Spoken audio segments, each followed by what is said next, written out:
Bismillahirrahmanirrahim. Assalamualaikum warahmatullahi wabarakatuh.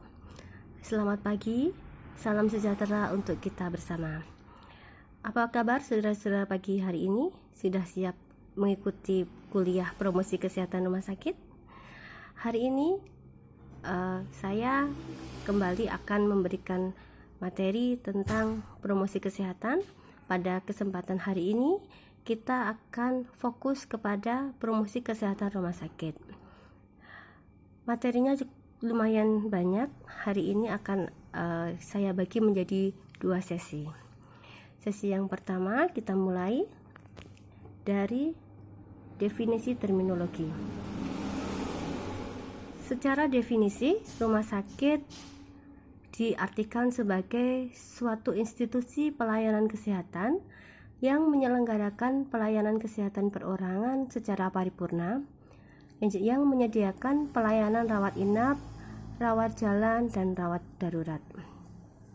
Sedangkan definisi dari promosi kesehatan adalah proses untuk memberdayakan masyarakat melalui kegiatan menginformasikan, mempengaruhi, dan membantu masyarakat agar berperan aktif untuk mendukung perubahan perilaku dan lingkungan, serta menjaga dan meningkatkan kesehatan menuju derajat kesehatan yang optimal.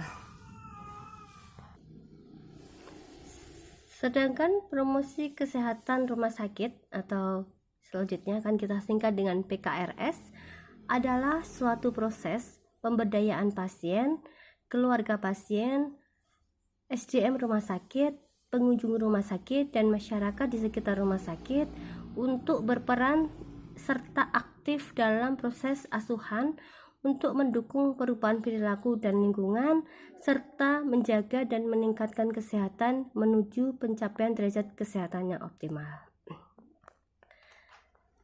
Di sini intinya PKRS adalah pemberdayaan. Yang diberdayakan adalah pasien, keluarga pasien, SDM rumah sakit, pengunjung rumah sakit, dan juga masyarakat di sekitar rumah sakit, sehingga mampu mendukung perubahan perilaku dan lingkungan dan menjaga serta meningkatkan kesehatan mencapai derajat kesehatan yang optimal.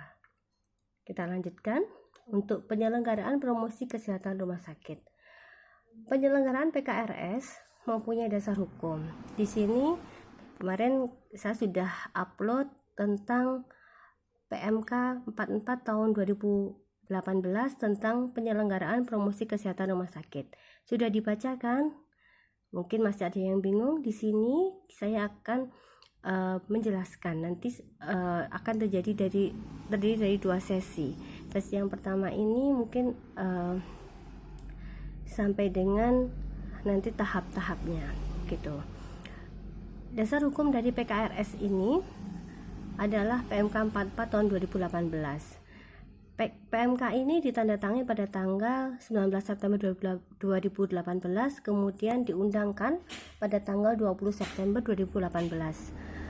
Pada ketentuan peralihan pada PMK ini disebutkan bahwa seluruh rumah sakit harus menyesuaikan dengan ketentuan PMK ini paling lambat 6 bulan sejak PMK ini diundangkan. Sehingga kalau sekarang tahun 2020 berarti semua rumah sakit harus sudah mengikuti dasar hukum di PMK 44 tahun 2018 ini.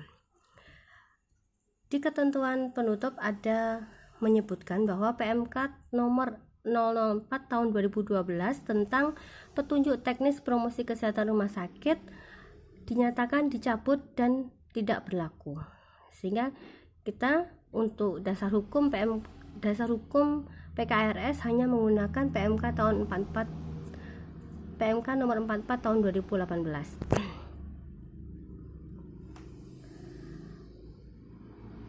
Dalam PMK 44 tahun 2018 disebutkan bahwa penyelenggaraan promosi kesehatan rumah sakit atau penyelenggaraan PKRS, bahwa rumah sakit wajib hukumnya untuk menyelenggarakan PKRS. PKRS diselenggarakan dengan prinsip paradigma sehat, kesetaraan, kemandirian, keterpaduan, dan kesinambungan.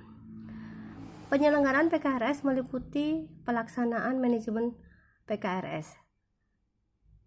Pelaksanaan manajemen PKRS dilaksanakan oleh kepala atau direktur rumah sakit kemudian unit kerja fungsional yang dibentuk oleh direktur rumah sakit berupa instalasi, unit atau tim yang dijelaskan pada kelas rumah sakit. Nanti akan dijelaskan di berikutnya. Kemudian ada profesional pemberi asuhan. Profesional pemberi asuhan pada setiap unit pelayanan di rumah sakit, yaitu tenaga kesehatan yang memberikan pelayanan kesehatan secara langsung kepada pasien. Kemudian poin B ada pemenuhan standar. Jadi penyelenggaraan PKRS ini ada dua, yaitu pelaksananya orangnya, yaitu oleh direktur, oleh unit kerja fungsional, dan oleh profesional pemberi asuhan atau disingkat PPA. Kemudian poin keduanya, penyelenggara adalah diselenggarakan sesuai dengan pemenuhan standar PKRS. Di sini dapat melibatkan unsur organisasi lainnya. Standar PKRS nanti akan dibahas berikutnya di belakang. Manajemen promosi kesehatan. Manajemen PKRS meliputi ada 4, yaitu pengkajian, perencanaan, pelaksanaan, dan juga monitoring dan evaluasi. Kita bahas satu-satu mulai dari pengkajian.